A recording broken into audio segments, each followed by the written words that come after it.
I can see a red button. Okay. Does it look like I'm level or does it look like it's tippy? Okay.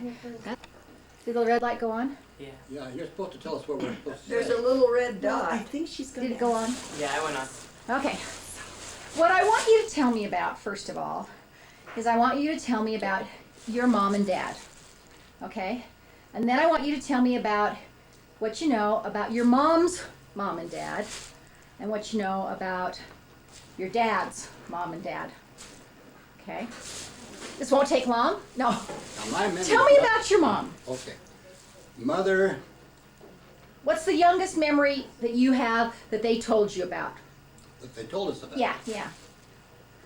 Now, they were married how long before he went on his mission? About, You mean Elmo went on? No. No. Like 4 hours. the same day The same day. they were married, and he left his mission that afternoon, as I understand it. Now, Okay, how did this come about?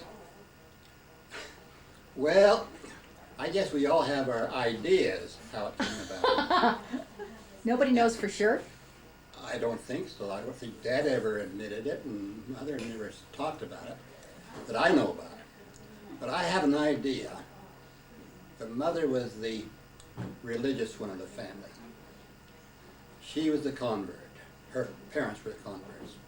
And they came over from Germany when I think she was about 9 years old. And they were Whelans. They were Whelans. Okay. And so when Dad and Mother started going together, she was the director. She was the one that brought him.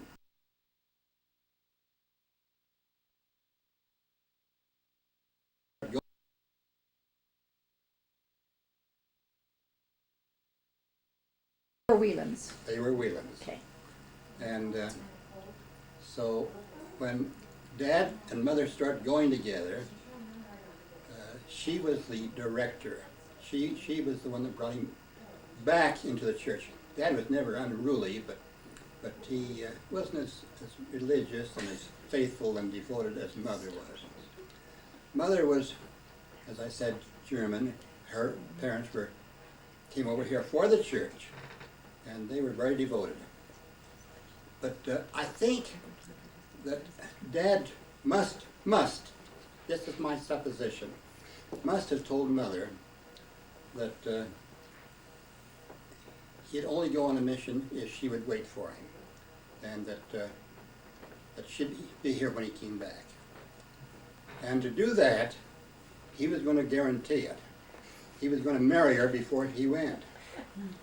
And so, for some reason or other, they were married the very same day that Dad left. They were married, and Dad left that afternoon, I understand. Come hold this in front of the camera. Now, So understand, I wasn't there, but this is my understanding, okay.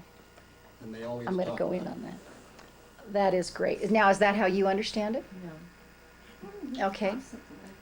Alta, go in and tell us how you understand it. You want us to I'll move tell you now? how she No, no, told no, no, me, no, no. Judy. Okay. She told me that Grandpa said he couldn't afford to go on a mission. And she said, I will be glad to pay for you to go on a mission, but that wouldn't be proper for me to pay for you to go on a mission if we weren't married. And that's how I think they got married. There you go. Yes. That he did it so that it would be proper for her to support him. Is that interesting? That was from my mother's point of view. Well, that sounds good to me. And that might That's have been great. because mother talked to her mother about it. I don't know. Well, her mother was a very religious and a straight That's right. lady. Yeah. She didn't stand for any foolishness. That is so great. Yeah, So, who's her? Grandma Wheeland. She was the one that broke her back when she was young, and she always walked with a cane. And she was humpbacked. and they came from Germany They came from Germany when Mother was 9 years old. and lived in Idaho?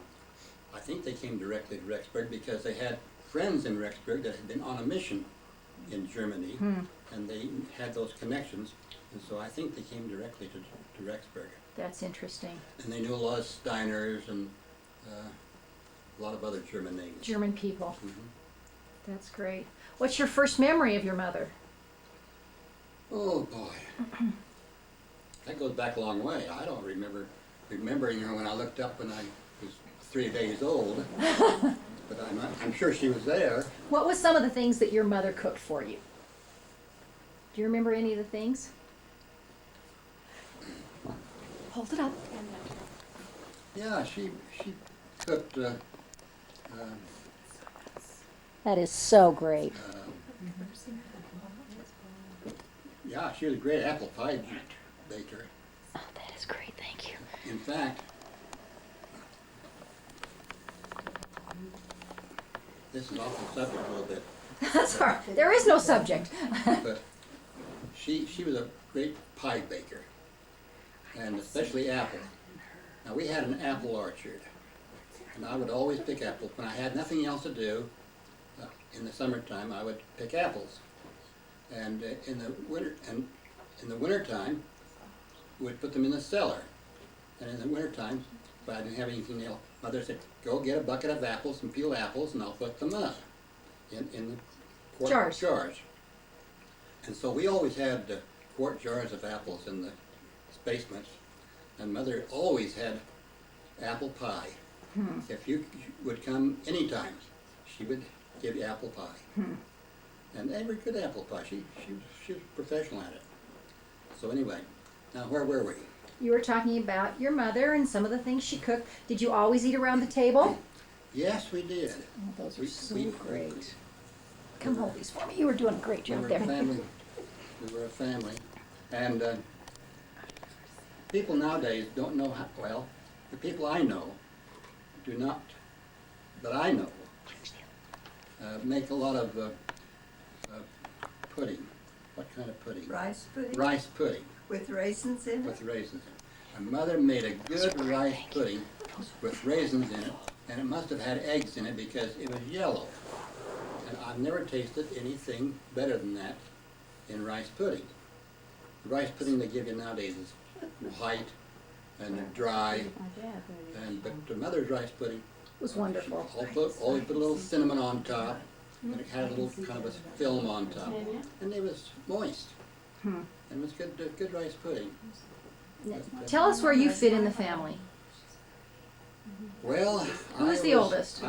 Elma was the oldest, and then Mark, who got drowned when he was 13 years of age. At Donetta Hot Springs?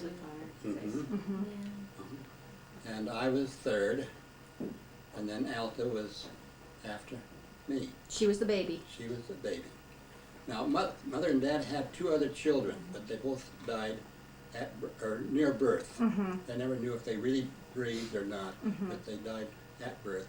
The first one was a girl, and she named her Vivian, after Mother's very good friend that she worked in the store with for 6 years.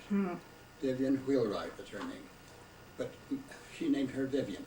And then the last baby was a boy, and he was born in July, I remember July 10th or something, but they named him Grant.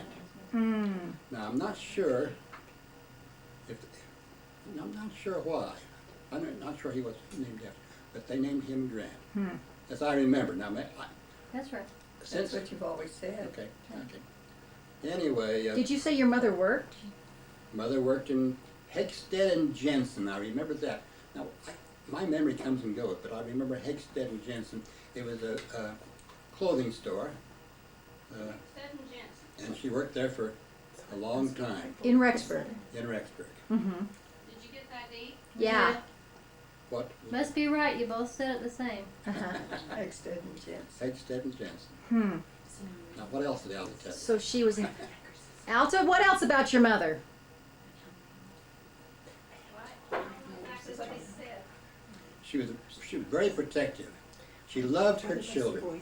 We talk about Marcia loving her children, and the rest of you, the way you love your children and want everything for them. Mother loved her children. She Sit down right there. Move that chair over there. Move that chair right over by that couch. Well, we'll be fine in a minute. You can make it easy on me, or you can She make. taught the spiritual living lesson, what they'd call nowadays is a spiritual living lesson. It wasn't called that then. But she taught that for years. Huh. And she would get up, and she was always cold. And so she would put down the oven door, and she had a little piece of wood that went under there, and then she put a pillow on it, and she'd sit on that oven door and get her spiritual living lesson.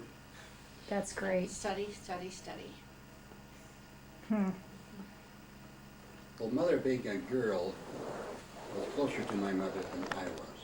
I was out milking cows Oh. and so forth. Now that was the next thing I was going to ask you. Tell me about your chores. Chores. Don't go away. Go ahead, tell us about your No, chores. you tell me about your chores. Well, chores were the things that happened early in the morning and late at night. They weren't one of our day's work.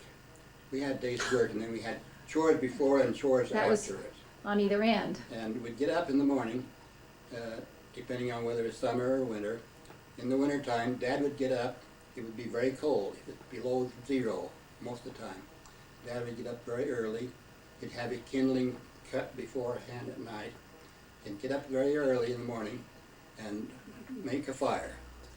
And then he'd go out and start the chores, and about a half an hour after it got a little warmer, then the kids would get up, and we'd go out and milk the cows and feed the pigs and the chickens and clean out the stables. And it took us about an hour to 2 hours to do it. And so about 8 o'clock or so, we'd go in and have breakfast. And our breakfast was a good hearty breakfast, eggs and meat and sometimes potatoes. No mush? Hash brown potatoes. Yeah, we had mush, Oatmeal. Oatmeal. oatmeal. Cream And of so, wheat, too? Anyway, And then you'd go to school.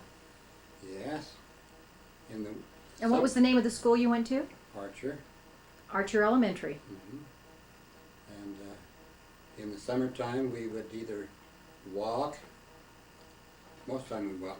Now, if I had things to do during the day, if Dad worked during the day, now if I had some horses or cows to water or something, I would take my pony named Queenie, and she would be, that. she would carry me to school, and I'd put her in the stable. They had a stable there, and I'd put her in the stable. And at noontime, I would get on her and go home and water the animals, and then go back to school by 1 o'clock. So, but in the wintertime, we had bobsleighs, which were for the snow, and we had a sleigh, area sleigh group that would start out with one neighbor, and they would take it a week at a time. And 1 week it'd be our week, and we'd pick up all the kids on the Route. route and take them to school. And some of us would leave the horses there at the stable and feed them. Some of them would go home again, but then they could come back and take us home to on the sleigh. And they used to have kind of fun on those bobsleigh trips.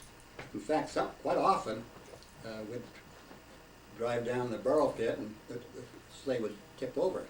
I remember one year that one of the teachers was riding with us, and it tipped over, and she was very upset.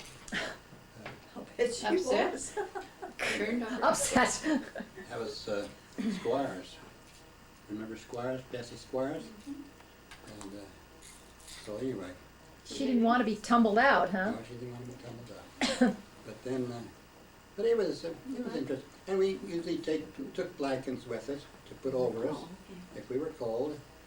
And it was quite an experience.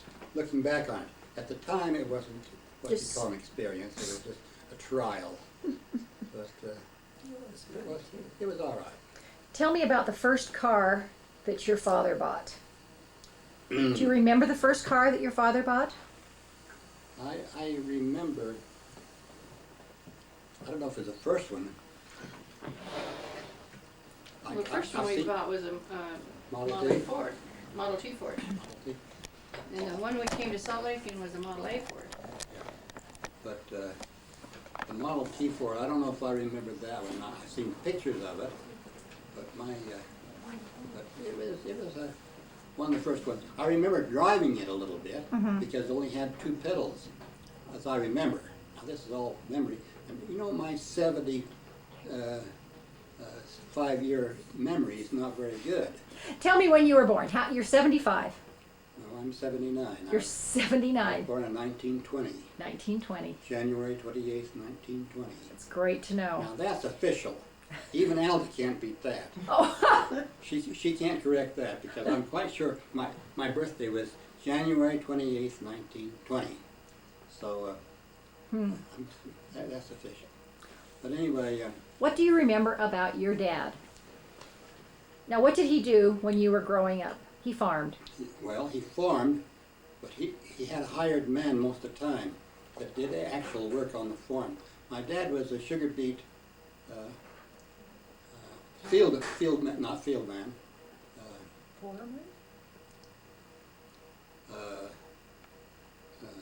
Anyway, he ran around and talked farmers into Growing.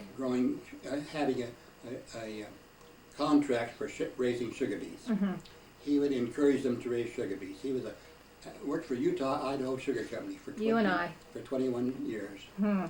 And one of the last things he did, the way I put 21 years, he went to work about the time Elmo went on his mission, and he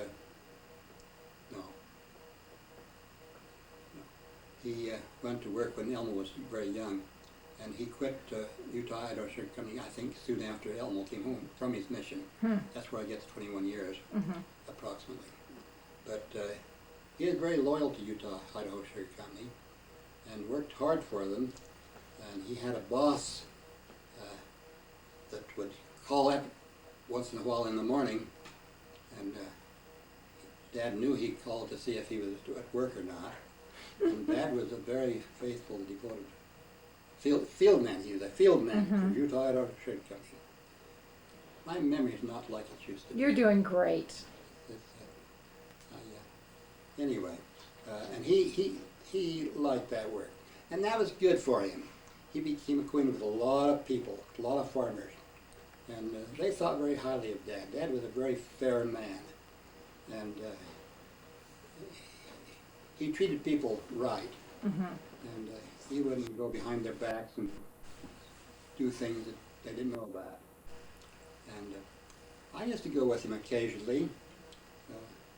I think he felt a little guilty sometimes because he wasn't home more, and thought he should take the boys with him. But he took me with him, and we'd go down to Horns to where they had a river or a canal, and I'd fish while he'd go out and contact the the farmers, and then he'd come back and pick me up and take our fish, and we'd go home. But Dad was well respected and well liked by everybody that knew him. Now, he was the bishop in that ward for 15 quite years. a while. 15 years. 15 years. I'm tired. Yeah. So he got tired too. But no, he was a good bishop, and people remembered him long after he was gone. We had friends that were in need quite often, and a lot of them, after Dad was released, they'd come to me and complain because the new bishop was as generous as Dad had been. Oh.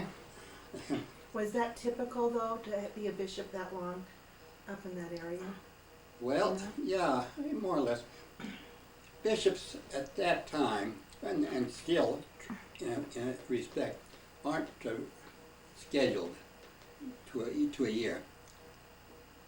The brethren that are responsible with stake presidencies and so forth for recommending bishops, they don't call bishops, but they recommend bishops to the brethren and so on. They make changes when they're needed. And sometimes they don't have a man that can serve as bishop as well as somebody else. And so they'll wait until a man comes along that can have the respect. Fill the bill. And have the ability to lead people. And Dad had that ability. And he was bishop for 15 years. One of the last things he did before he was released was send me on mission. Or recommend me for mission. He didn't send me on mission. He recommended me for mission. And of course the brethren in Salt Lake called me. But wasn't long after I went out that he was released. That's interesting. New bishop came in. Hmm. So I had to change my address to the bishop. Now you grew up in Archer, Idaho, I grew up in Archer. on a I farm was that was born- how big? I was born in Archer and lived there until I was 18 years old. Well, yes, 18 years old. And then I, you said, how big a farm? Mhm. The farm at that time was 40 acres, as I recall. And then Dad later bought 20 additional acres down about a half a mile from where we lived. So he had the 40-acre farm and then the 20-acre farm, which gave him 68 acres, which in those years was a pretty fair-sized farm. But it got so it wasn't sufficient. Hmm. And Dad, as I said, worked for the Alta Idaho Sugar Company. Besides farming, he would have a hired man, tell him what to do. Starting in the morning, he'd tell him, give him his assignment, and then leave him for the day, and then check on him at night and see what he'd done and so forth. And that's the way Dad farmed most of the time. When the boys got old enough, then we were the farmers. Hmm. And he'd give us instructions as what to do in the morning and what to do for that day, and then at night he'd check up and see if we'd done what he asked us to do. Hmm. So it kind of kept us on the ball. And Dad was a hard worker, and he expected other people to work hard too. Hmm. But so Elmo was my file leader, and I would follow him. And then, of course, when he went on his mission, and I had to take over. So he went out there and married June Weindorf, whom Judy knows.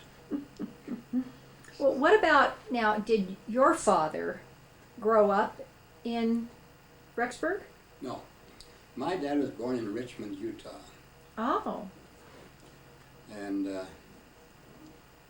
just exactly where Richmond, Utah is, I quite really.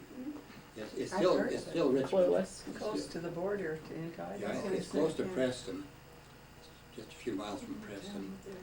But and his dad worked for the milk company. oh, He used to pick up the cans of milk and take them to the cheese factory and so forth. And Dad used to help him Okay. do that. Now, Dad, well, how did he end up meeting your mother in Rexburg? well, all right.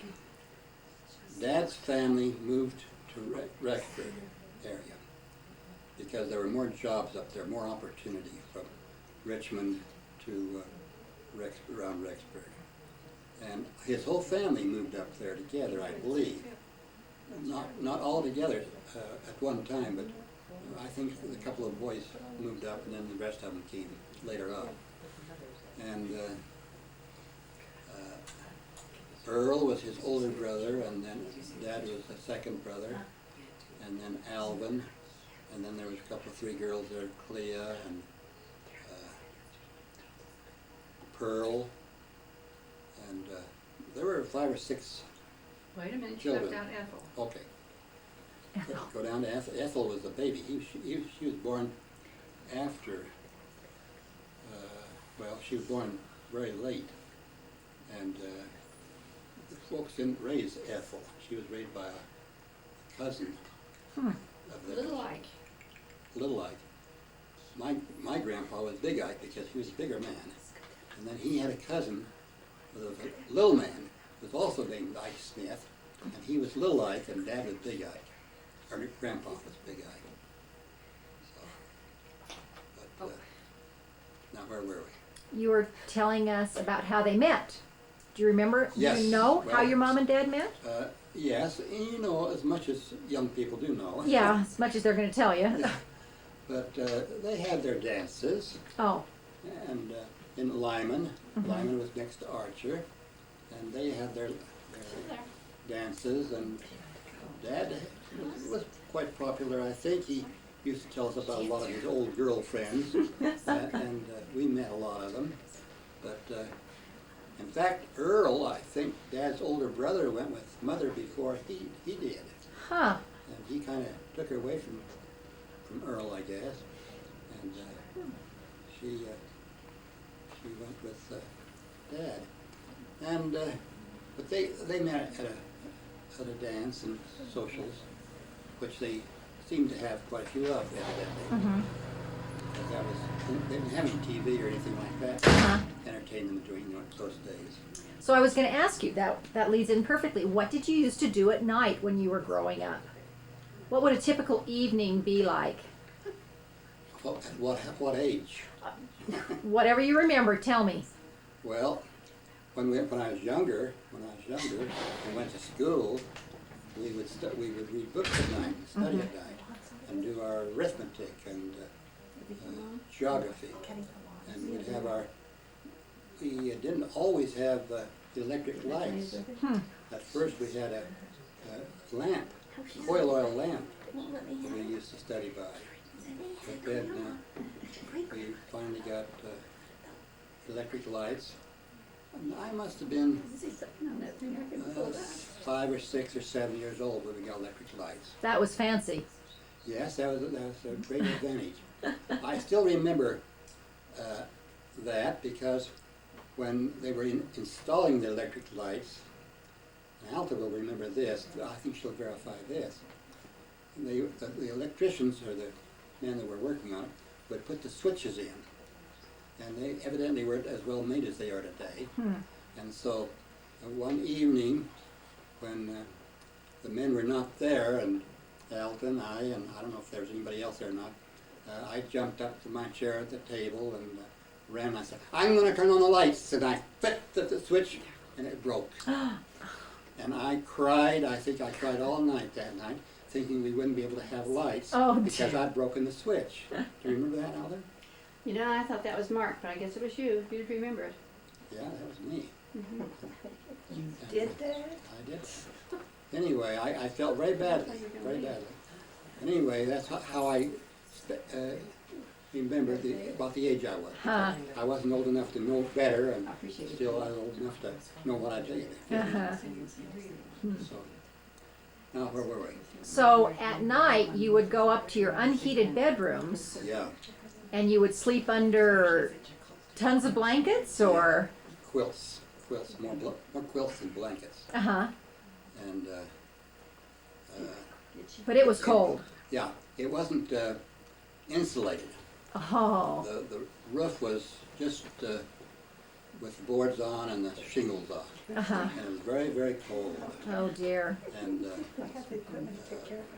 when I was younger, of course, I slept down in the house. But when Mark was drowned, and Mother was feeling very, very badly about Mark, she said, "What are we going to do about Mark?" And I said, "Well, I'll come up and sleep with Elmo, and I'll take Mark's I place." want to say goodbye, I've been leaving. Here. Yeah, actually than I am now. You're doing But Dad, great. I think back then, you know what's going on back then. I bet you remember. You remember better than I remember what happened in my life. Okay. Yes. Maybe more happy. I don't remember I'm older- anything. I'm I was older in than La you La are. Land, I think, the whole time. I'm older than you are. When you get to be old, then I don't think I'm going to remember any better. I think it's You'd be just worse surprised for me. how much you remember A lot of this stuff. things so long ago. A lot of this stuff I should have told you a long time ago. Well, I'm If glad if you'd asked me, I would have told you. that's probably true. Maybe I was afraid of that at the time. So when you got old enough, you went to high school. Yes. How much farther did Now, you go? Just a out in Archer, we had an elementary school, and we had 7 grades, 8 grades. And I finished the 8th grade. And then, about that time, they added on to the high school, and added a 9th and 10th grade on, 2 years. And we got a couple of new teachers, Alma Tusher and Mariner Morel, and they taught the high school, and it was built over and above the gymnasium. No. Is this in Archer or Rexburg? Don't you remember you came down the hallway this way and you went that way and you went to the 2 rooms for the 9th and 10th grade. The gymnasium was right on this end of that. Yes, but didn't we have the high school, the 2 years of high school around the But it wasn't built over the gymnasium. no, not, It was- well, Next to it. It well, was it north. was over in a way because you had a deal around the gymnasium where there were school rooms off of that aisle. And I think that was, the gymnasium was below that. You'd walk around that and the high school was off of that deal, and then we would look down, or, as I remember.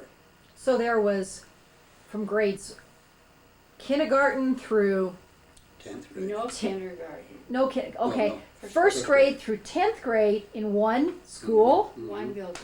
Mhm. Oh my heck. Of course, this was a little group. This was a group of 500 people. Uh huh. What year was that? That's, well, we started when I was 6 years old, and so 1920, it'd be 1926 to 1937. Okay, now that means that was right in the middle of the Depression. Right. 1919. So you were in school Depression, 21. during the Depression. Mm-hmm. Depression about 1929 started. Uh huh. The early 30s, it was Depression years. So did you have any jobs that you would do outside of the farm, or were you just totally committed and you didn't have any? Were there any jobs little There weren't any kids jobs could for do? kids. No. Except on the farm, of course, we had our chores, and, Uh-huh. and we did our sitting beets, and I used to cultivate beets with cultivator, with the horse-drawn cultivator. Hmm. And I'd sit on the, I remember Brother Waldron, remember the high council, he stopped by and saw us one day that I was cultivating. He couldn't get over me being on the cultivator and keeping the rows straight, and I'd do it by putting my feet and either shifting right or left and keep the rows straight. And he said, "My, you're a little guy to be doing that," and I was. But Dad had trained me, and he had faith in me, and I did the best I could. But I started young doing those things. And Did so, you, go ahead.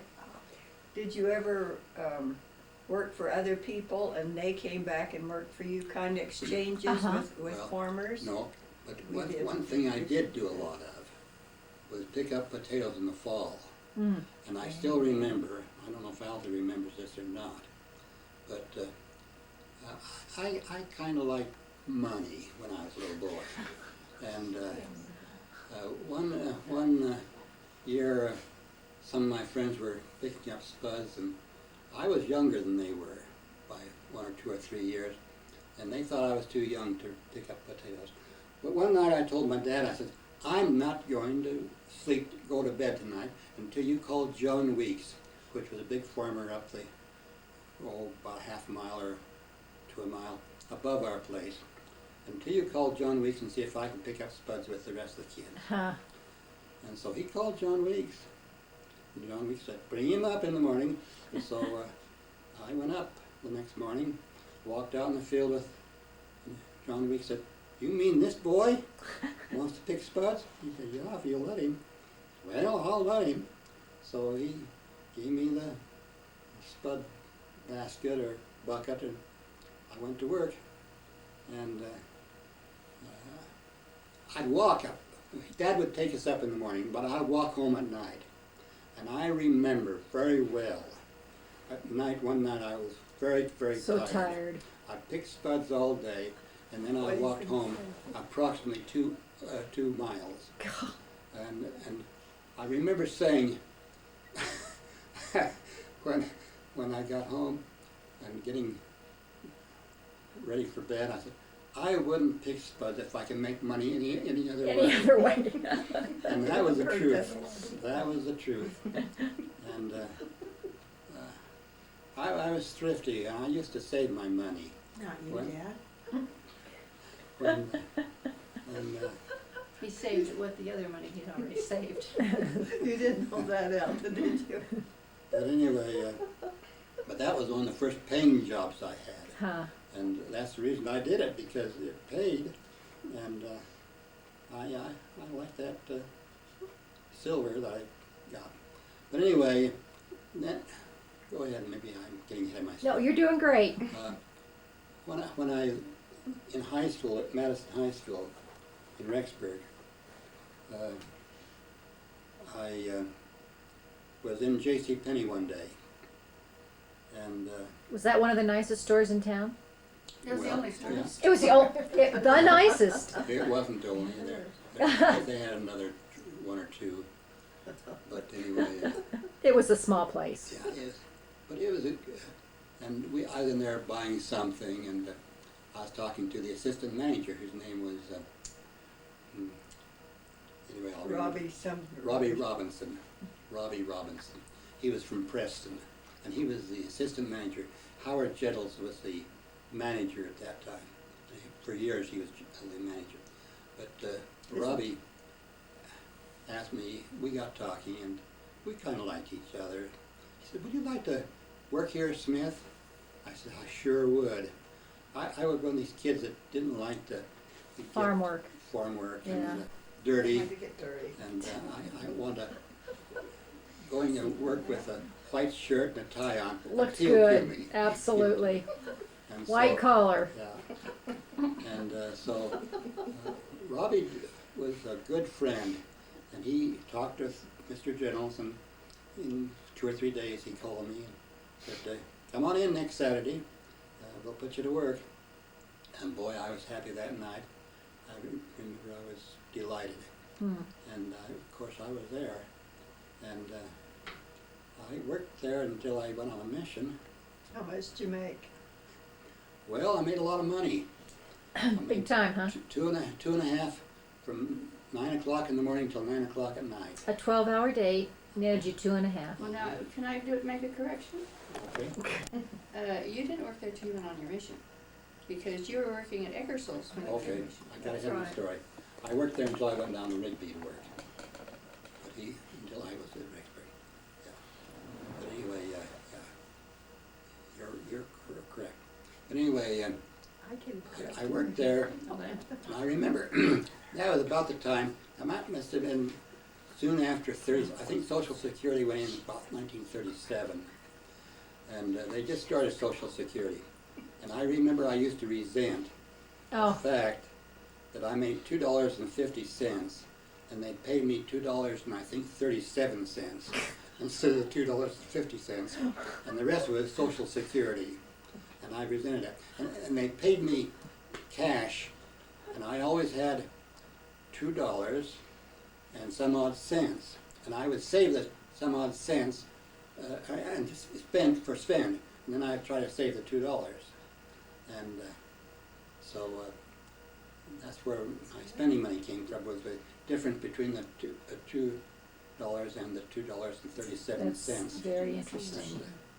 Anyway, and I worked there,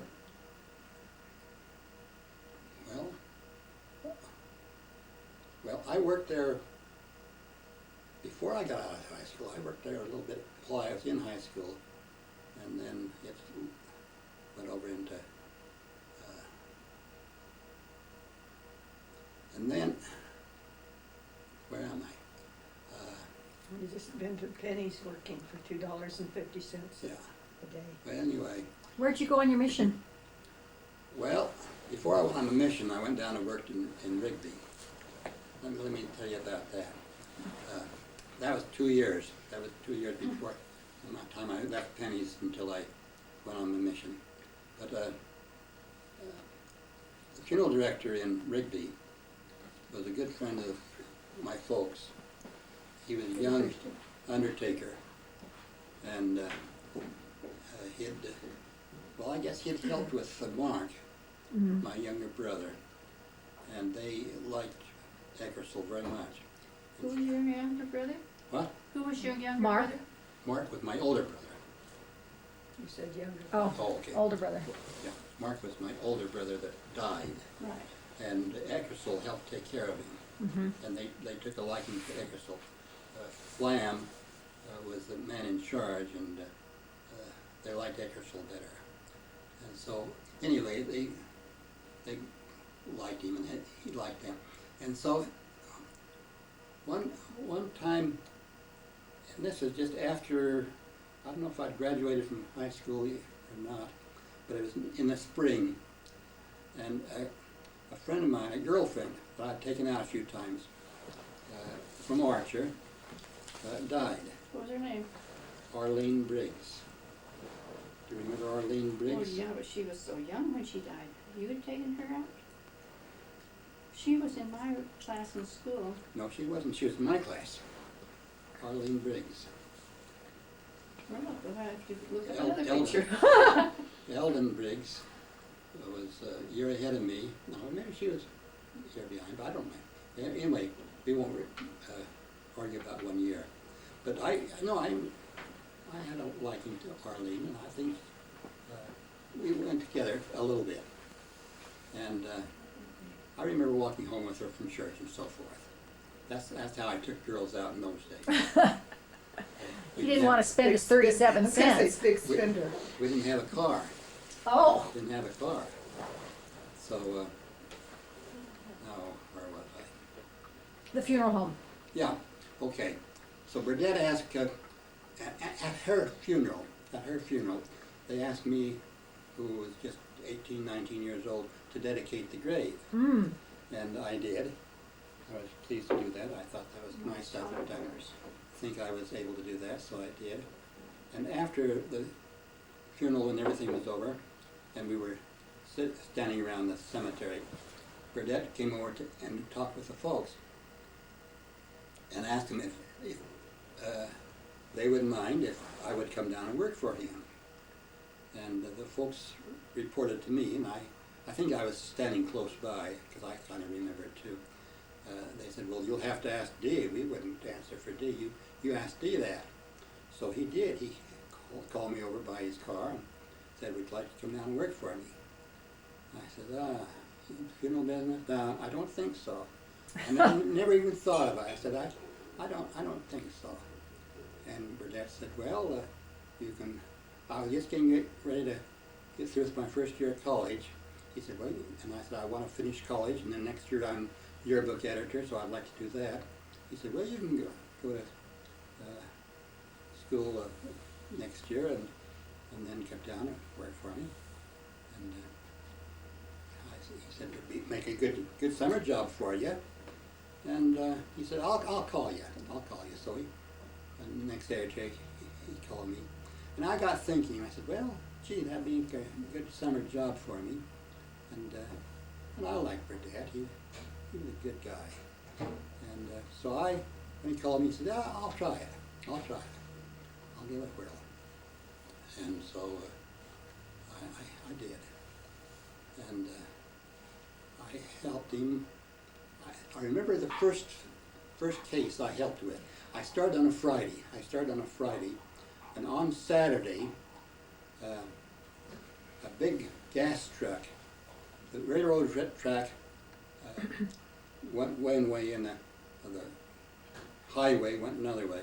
And the railroad track crossed the roadway. There was a stop sign there. But anyway, the train came along, and a big gas truck came along and met at the railroad track, and they had an explosion, and it blew the engineer, the guy that was driving the train, to bits, and I do mean bits. And Roland Weiser was working for Burdette at that time, and Burdette left Roland at the mortuary and called me to go with him to Pick up the bodies. Pick up the remains. And I remember we went out with rubber gloves and a basket, Oh. and picked up that remains. And I thought at the time, I said, well, if I can do this, I can sure do I can other do things. any of it. I can do anything. So I told him that I would try. And I'll never forget that. That was a traumatic experience to do that the very first time. Hmm. So then I worked for him exactly 2 years. I started on the 15th of June, 1939, I guess, 1939. 15th of June, and worked for him exactly 2 years.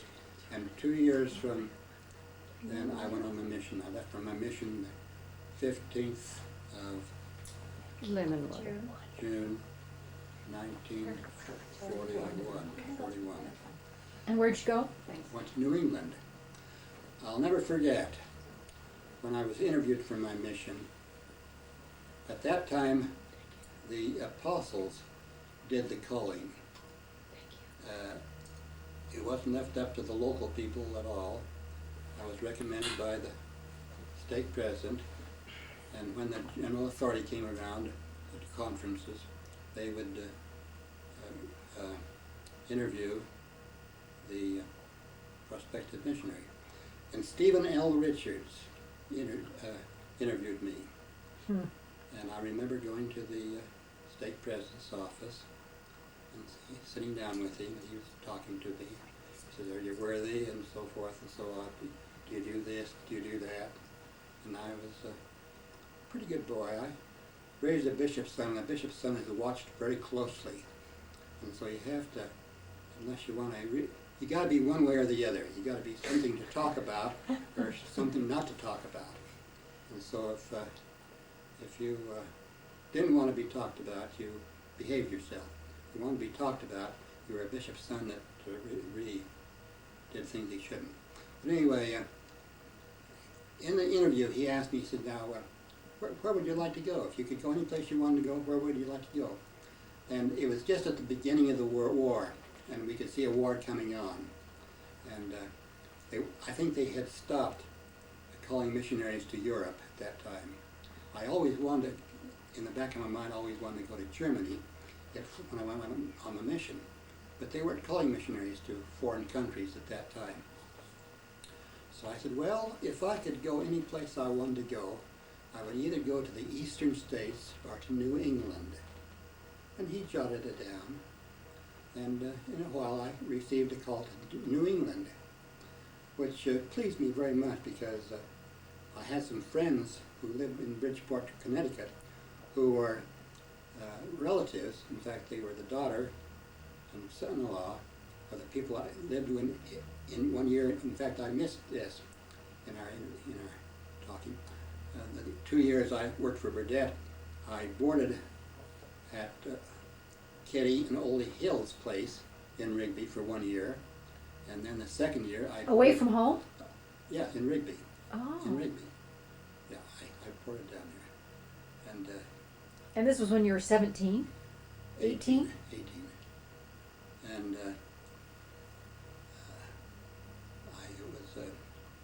and then the other year, I boarded at the Corden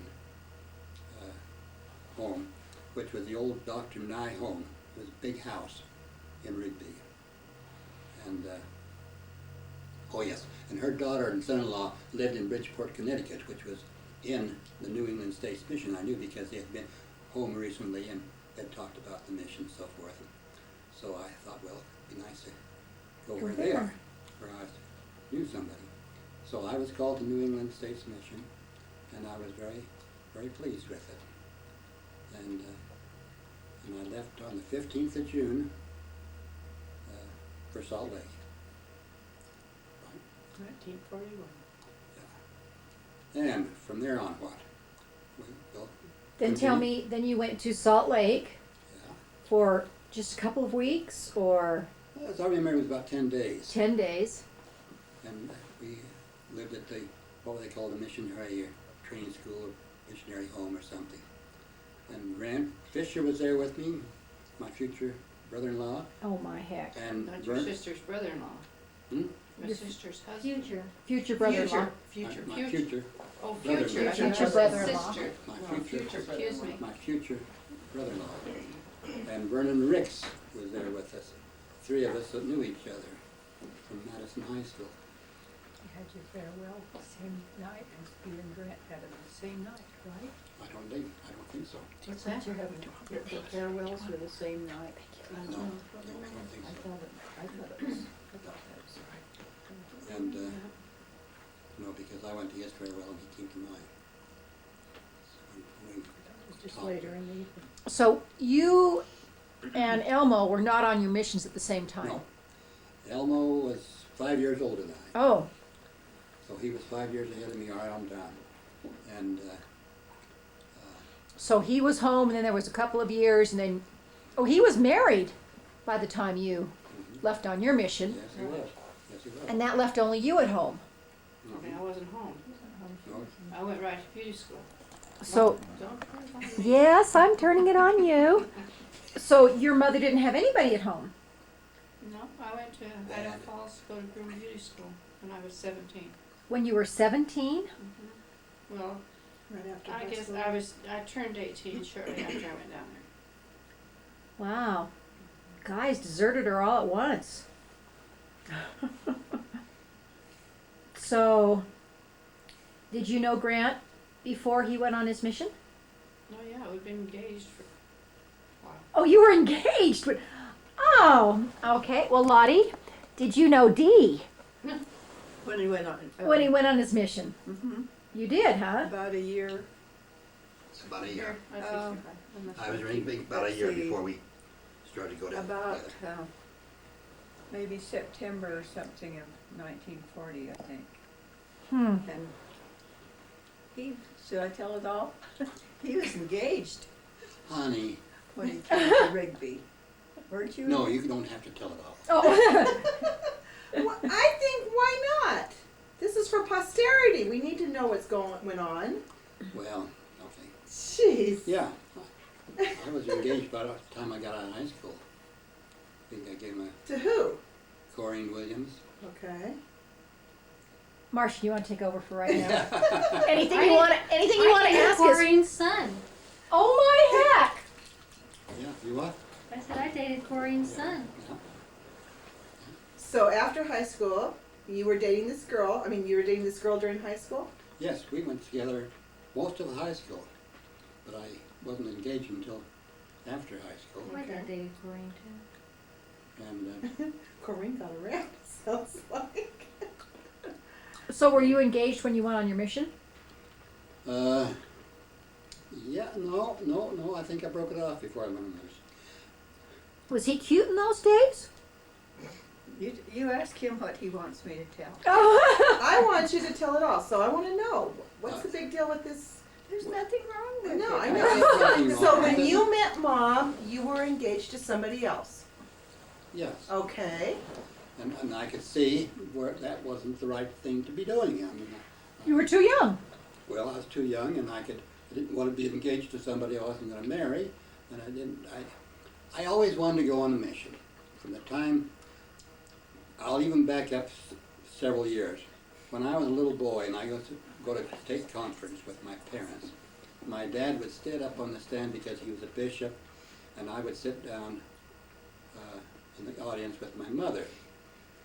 Even before that, even in the second meeting when I was a little boy, I used to go with my mother. And when I was a child, a little child, 3 or 4 years old, I'd go and lay on the bench by my mother. They'd take me to church, and I would lay on the bench and go to sleep during sacrament meetings. That's where I learned to I was going to sleep say, in things church. haven't changed much. That's how I His learned to head's on sleep your in church. mom's knee. Oh. But anyway, where was I? Well, you were talking about, probably about State how you've conference, you always wanted want to go on a be mission. Yeah, I always wanted to go on a mission.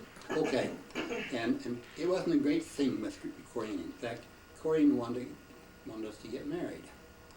And I had this job in Rigby, and we looked around, and we even found some places that were going to be for rent in a year or so, and so forth. And we didn't pick anything out. But anyway, and I got to think pretty seriously about mission and getting married and so forth and so on. And I just figured that I shouldn't get married right now. I The should do Spirit something- whispers these things. What? The Spirit whispers these things. I said I should.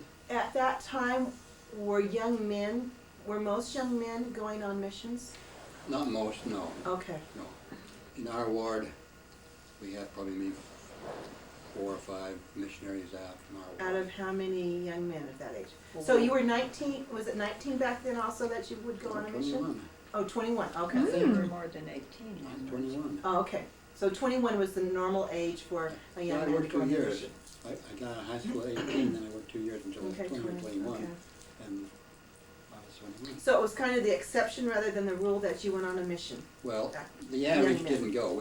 Okay. The average, no, in our ward, Most of them, that's what I was wondering. there were 2 or 3 of us on a mission during those 2 years. So most young people got married soon after high school, sounds like. No, I is didn't that- say that. No, I didn't okay. say that. I said they didn't go on a mission. No, I know, but did most of them get married? Did most of No, the youth no, get no, married young? no. No? Okay. No, they would work, and they would work at different things, and, no, I didn't have a lot of friends that got married while I was on the mission. Instead, through different types of work, they'd work on the farm or so forth. But very few of them went on to education, to a college education in those days. But now where was I? Okay, so I just, talking about getting on, doing a mission and how really, so with Corrine, Yeah, okay. you called it off, you didn't feel like it was right. Yeah, and I met Lottie about that time, and I was attracted to Lottie. And she served a good, Motivator. well, she served a good chocolate milk. She worked in the drugstore. Chocolate malt, or was it No, milk? Chocolate chocolate. milk or malt? chocolate. Okay. Milk chocolate. Chocolate milk, And and that's right. she was Milk with some chocolate in it. she was a nice young lady, and I was quite attracted to her. And I had 2 or 3 other girls about that time that I would walk home from church with and so forth. But they weren't the ones. Didn't want all his eggs in one basket there. No, I wasn't going to take any chances. And anyway, but So you met Mom at the malt shop or whatever? Oh, no, I met her in the drugstore. oh, in the drugstore. She worked in the Okay. drugstore, Reed Drugstore, Okay. which was the main That's point right. in town. Everybody went to the drugstore. That was the mixer, huh? Uh-huh. Yeah, the hangout. And that's what I did. I did a lot, but I worked all over the store. So, anyway, when it came down to going on a mission, Lottie and I were going together fairly regularly. We weren't going steadily. We didn't eliminate all the rest of our friends, but I think we went fairly often with each other. Anyway, when she went, when I went, we didn't have any agreements. I said, if we still feel this way when we come home, we'll maybe do something about it, but we'll let it go. And so that's the way we left it. And so, but we corresponded all the time I was on a mission, fairly regularly, and we didn't let the flame die. And so when I got home, I guess I'm ready to come home now, am I? I When don't know. You tell it different than I do, so you. Yes, yes. Anyway, We'll get your version some other time. We'll do this. no whispering, please. So you're home from your mission, Dad? No, I'm not home from my mission. Oh, I thought you I just want to said tell you you a little were. bit about my mission. Okay. I'm proud of my mission, and I had a good mission, but I'll go a little bit after, and then I'll come back to my mission. But when I got home from my mission, Alta and Grant were planning their wedding, and we went frequently. We went with each other, the 2 couples of us. Double dated. Went to church and so forth, and Alta and Grant were thinking about, is Alta still here? No. So she can't verify this. But I'm here. And I know the story well. Anyway, they were talking one night and planning their marriage, and Alta said, why don't you and Lottie come with us and get married? We hadn't really decided anything definite. I guess we hadn't, I don't know, maybe we had and I didn't know about it. But anyway, we got thinking about it, we thought, well, this is an opportunity to have some friends with us. And anyway, we did it. It was a good It idea. was a good idea. Can I ask how long, so you got home from your mission and then, 5 weeks, my mother and dad did. so it was 5 weeks after he came home from his mission? after Well, he now came home? Grant and I came home at different times. Okay. Oh, But not much different. Dad stayed what, an extra month or two? I did too. How close, Lottie? well, I think we need Mom's interjection in this. So Dad got home. Do you wanna know how we met? Oh. Yes. Well, we're almost married now. Do we need to know how you met? You tell your version because I want this also, so go ahead, Mom. Go on, don't look I at Dad. did You tell It's gonna be longer. How much time do you have? Well, just go, Mom. Go. Kind of do, No. not every little detail, but just, No, somewhat. But, Dee worked for Eckersl's and he just was a salesman in Eckersl's store and helped Burdette. But, yeah. But anyway, Ralph and Ellen Wheelwright were working in the Mutual, and Dee was a master M-man, and they went around the wards visiting people, on the Mutual night. And this night they were going clear out to Lorenzo, and Ralph and Ellen, She wants you to tell this. Tell it to me. Oh. Is that what you Ralph want? and Ellen Wheelwright were in Mutual, and Dee was a master M-man, and they were visiting the wards. President of the M in the stake. Mhm. But he has his M-man pin, the special pin. And so Ralph and Ellen asked me You better come sit over here. if I'd like to ride out with them. Uh-huh. So, I said, well, yes, I'd ride out with them. And Dee, they picked up Dee. I think there were three of us in the front seat going out. And they picked up Dee, and we just went out. I was just along because they were visiting as stake Mutual people, And to Lorenzo, I don't know, just coming back, there were two in the front seat and two in the back seat. And so, anyway, he walked me to the door. I lived in Rigby. I was working in the drugstore, and after I'd gotten out of high school, and that was an extra job.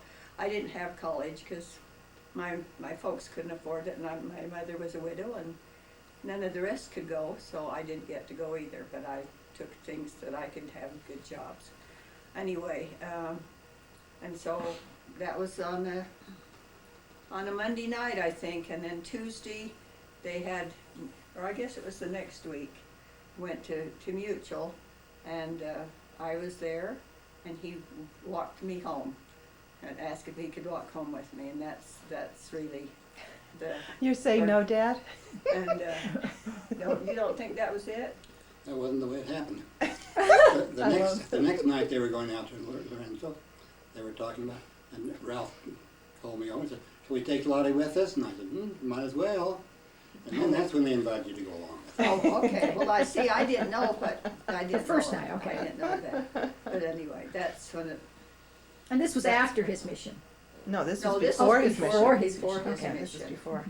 I think this was September, October, and. He left in June. He would come in and get milk chocolates Sure. in the drugstore once or twice a day. What a good and, excuse. And then he was over where he stayed was I went straight up to the drugstore and he came over a block and up. So anyway, we happened to kind of be able to walk together up to the drugstore and every day. And I remember sitting out on the tabernacle stairs and just talking, and that's when I found out he had a girlfriend. And You but dog. it was just a casual, Yeah, just that's good. just a That's day, the best just way to friendly, start. Just that, just friendly, and I don't know, it just developed like that, and then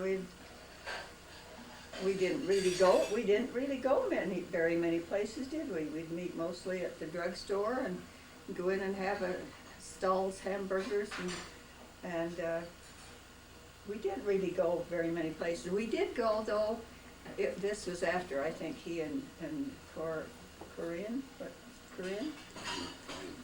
I think they must have dissolved their engagement.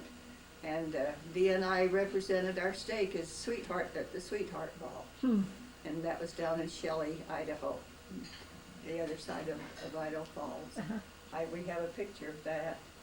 And we just dated. I don't remember going on any special excursions or anything.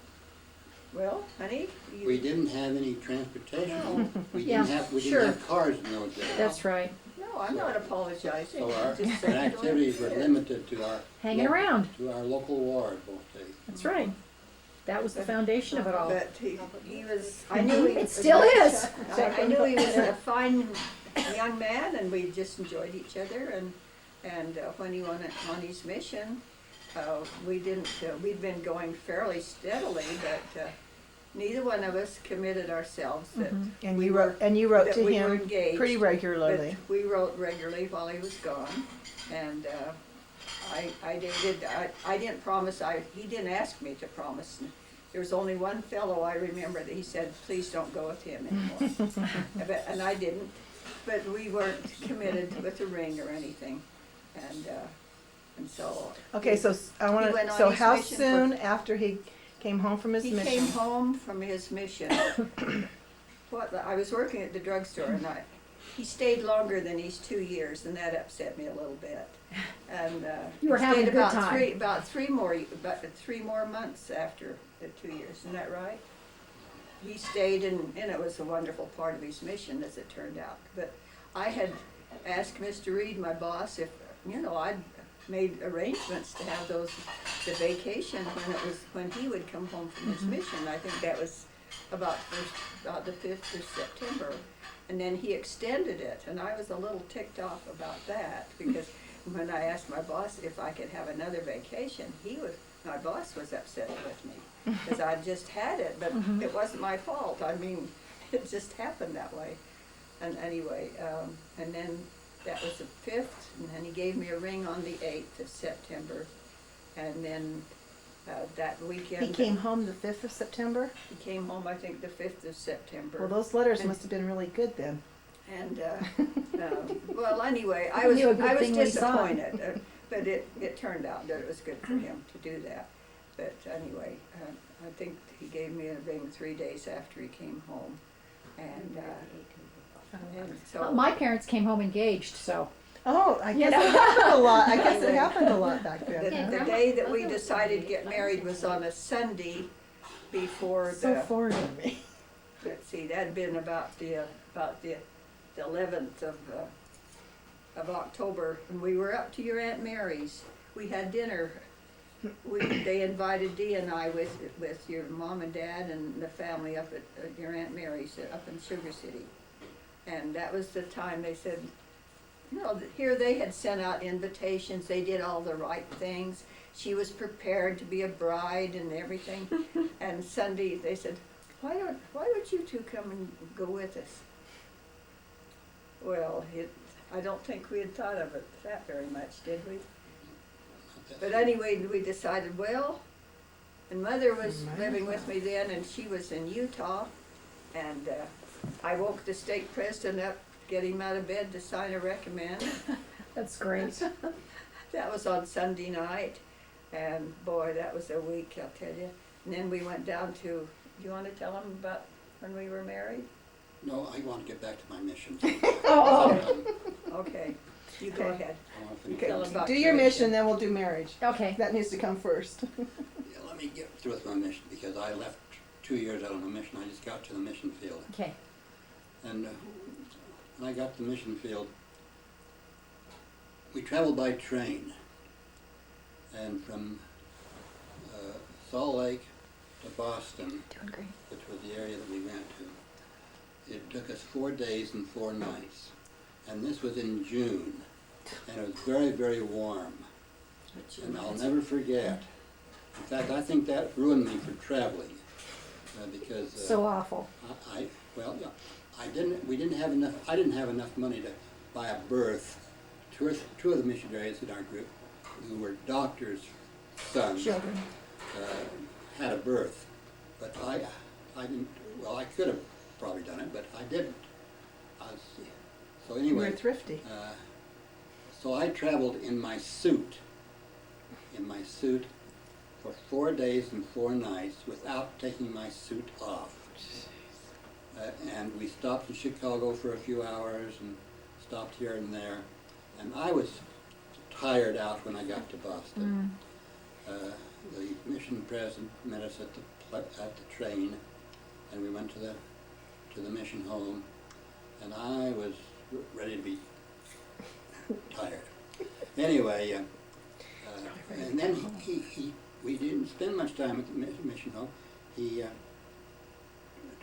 told me I was being assigned to New London, and that I'd be taking the train down to New London for another 2 or 3 hours. And so when I got to New London, I was exhausted. Anyway, without taking much clothes off, I went for 4 days and 4 nights, and I've never forgotten those 4 days and 4 nights. Well, then I went to New London. I was there for 9 months with the same companion. 9 months with the same companion? And we got along pretty well, and we did some good work.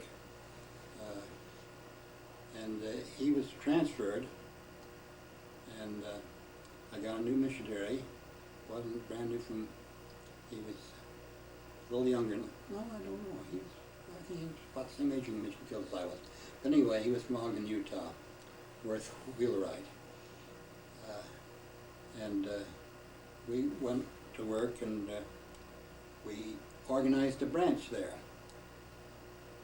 And there never been a branch to London.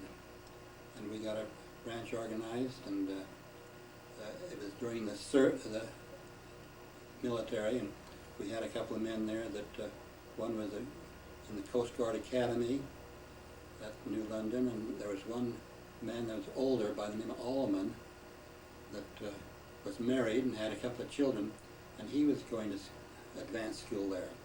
And they were members of that group. And we organized a branch. We called it a branch. And we had about 15, 20 people there. And so we had a few investigators that were coming out. And we invited press and readers down to have a special little conference. And he came down, he and Sister Reader, and we introduced him around and so forth. And I think he was fairly well impressed with our activity. And so I had an interview with him. He talked with me and asked me how things were going, and I told him I was happy with my work. And he said, well, and I said, I'd like to stay here. I said, we got this thing started now. I'd like to stay here until we see some fruits of it. He said, well, you'll be here for a while. And so I was writing to my folks the next day, or that night or the next day, and I said, President Reader was just here. Went home, and I asked him about my staying here, and he said, well, you'll be here for a while. And so I said, you can continue to write to me here. And but anyway, the next day, after he got back to the office, I got a letter from the mission home transferring me to Portsmouth, New Hampshire. So, as district president up there. And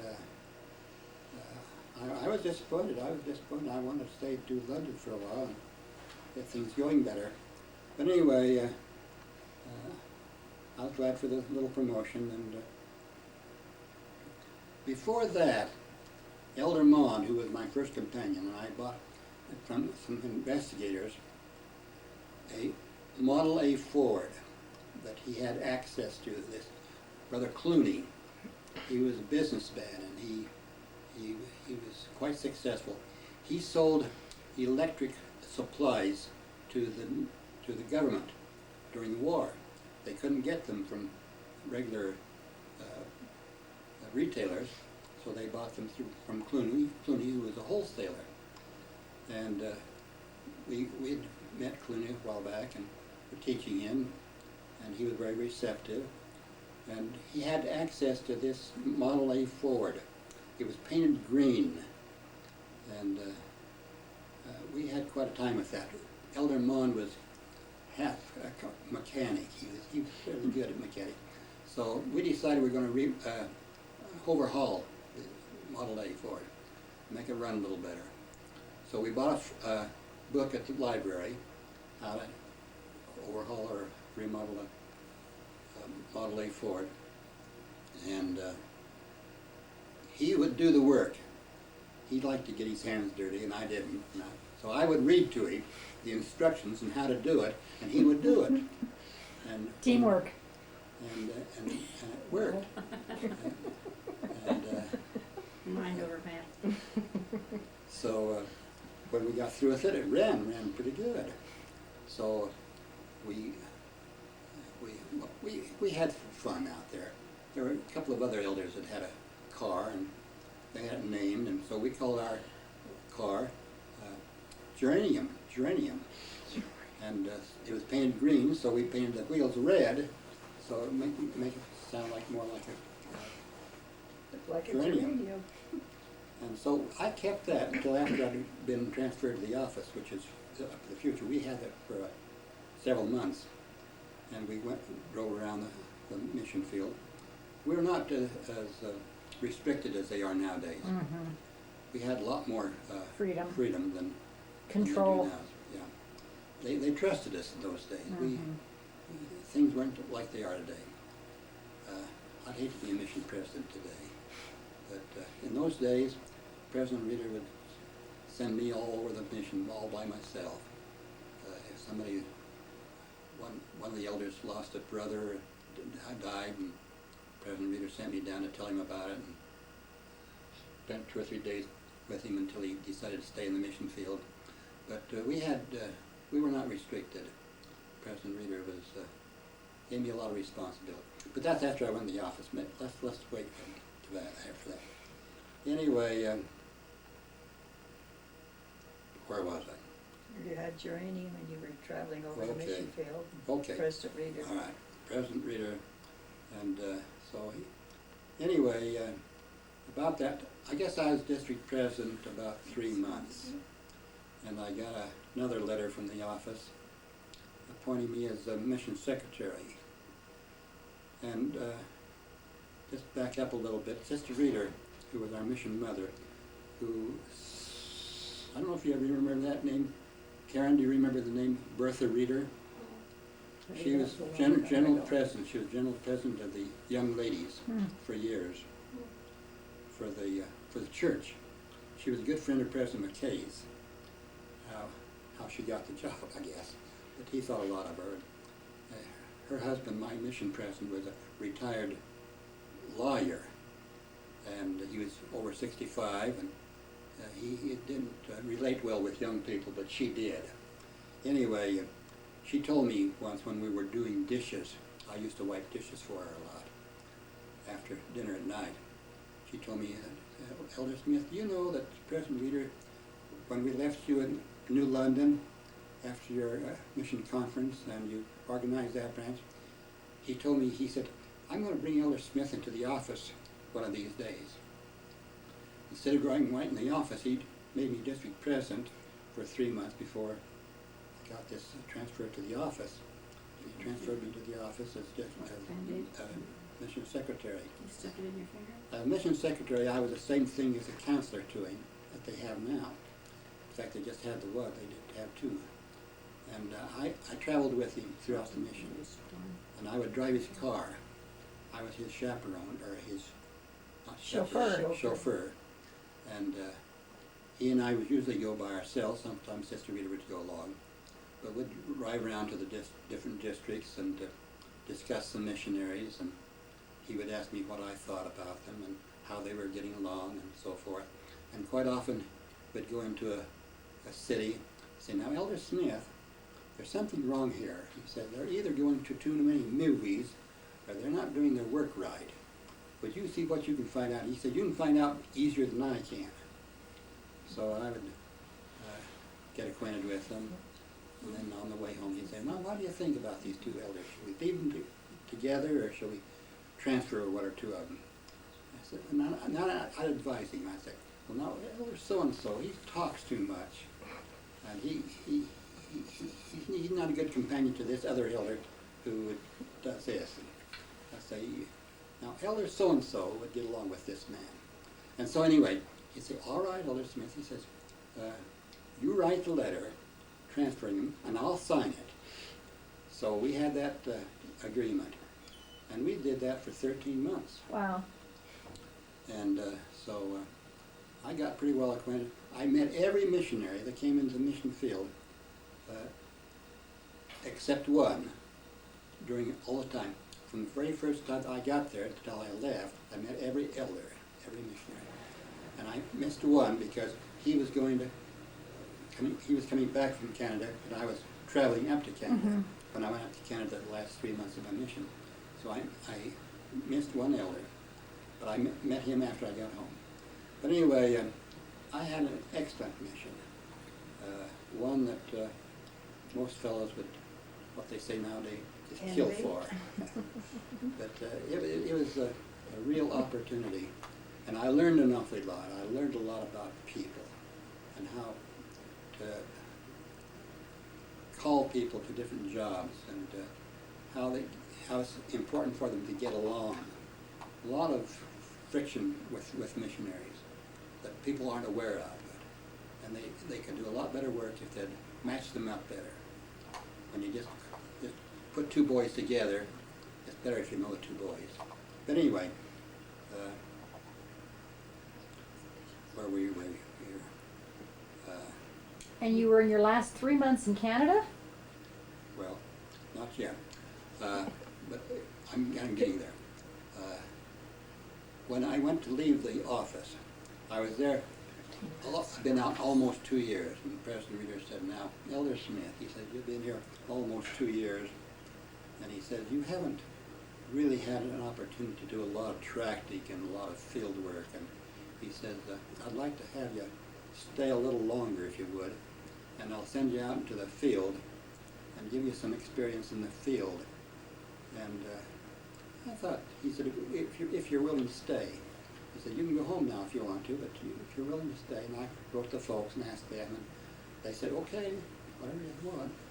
So I told him I'd stay. And he said, I'll tell you what I'll do. He was a great photographer, and I played that game too. I got me a screen, and I had a pretty good camera, and we'd go to different areas, and he said, now, Elder Smith, out over here, Louisa May Alcott was born over here. Let's run over and take a picture of her place. And we did that type of thing quite often. But anyway, when it came to going home, he said, if you can stay, and I'll send you out in the field and get some real missionary labor, I'll send you any place you want to go in the mission, and you can take any elder in the mission as a companion. And I said, that sounds pretty good to me. So I'd worked with Elder Brown from San Jose in the office, and also in New London for a little while. I said, I'd like to take Elder Brown with me up to Prince Edward Island, Canada. I said, Prince Edward Island never had a branch or any LDS missionaries there. And so, anyway, I'm taking too long. You're doing great. So he gave me permission, and I got Elder Brown, and we went up to Canada, and had to wait in the New Brunswick for the ice to melt on the Bay of Fundy to go over to Prince Edward Island. And I worked there for 3 months till my 3 months was up. And then we came back to the States, and I got ready to go home. Yeah. What they thought when they came there. Who they thought you were. Oh, well, yeah, up in Canada, we were the only missionaries that seen in Prince Edward Island, and so they observed us going around in suits and stuff, and they sent the Mounties after us to find out who we were and what we were doing there and so forth. So they did. They came over and got us, and we went down to the, I don't, they didn't call it police station, but Mounties station, and interviewed us, and we told them what we were doing there. We made friends with them, and we even, the city council even had us over to speak to their council meeting and told them about the West. And we didn't talk to them about the church at that time, but we told them about some of the, I think I called it the 7 Marvels of the West, and told about Yellowstone Park and so forth. But we had some good friends. We had a jeweler friend there that we got along very well with. But anyway, we got back to, and then when I got back to the office after Prince Edward Island was over with, we only had one convert in 3 months on Prince Edward Island, a lady, middle-aged lady that joined the church while we were there. I don't know what happened to her after that. But when we got back,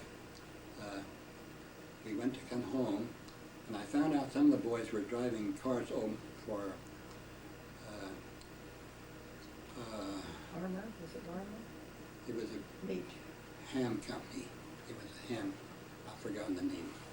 But anyway, I called up the company and told them that I and another fellow were going to be driving out to Salt Lake City. Did they have a car that, they used to drive the cars out, they didn't ship them. They'd have somebody drive the car out. And so they said, yeah, we got a car going to, wasn't Salt Lake. Anyway, there was one stop before Salt Lake. But anyway, it was going to end up in Salt Lake. And anyway, so Elder Lamro from Arizona and I made arrangements to drive this car home, and it was a red car.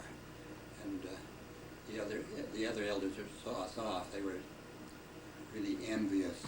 We got a kick out of them. But anyway, it